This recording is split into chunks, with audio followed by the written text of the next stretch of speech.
So this is a treble crochet, also known as a double crochet in US terms.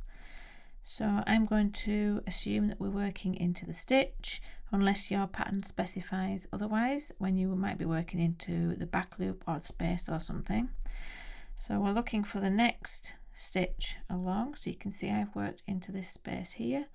So if we follow this sort of horizontal line across, this is our next space, and if we turn the work towards us, you can see the little V's there of the stitches of the previous row, and we're going to be working into the next one. So to start a treble crochet, we're going to wrap the yarn around, so your hook goes around, and then we're going to insert the hook. Then we're going to grab the yarn, so the yarn's coming around. We're going to turn our hook tip down to grab the yarn and pull it through.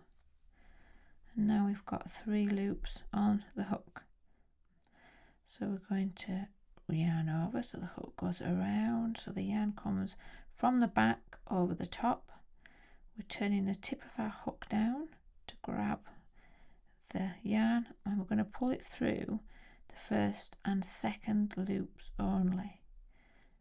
So we're leaving this one here, and then this is the loop we've just pulled through. Make sure they're not too tight. We're going to yarn over again, so the yarn hook goes around, so the yarn comes over the top, and then we're going to pull through 2. Okay, so let's do that again. So we're going to wrap the yarn around, insert our hook under both loops, so it's gone under the V there. We're going to grab our yarn and pull it through.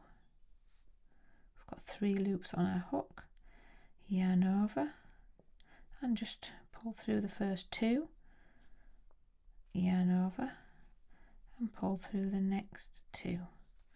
So one last time, yarn over, insert your hook, pull the yarn through, 3 loops on your hook, yarn over, pull through the first 2, yarn over, pull through the last 2.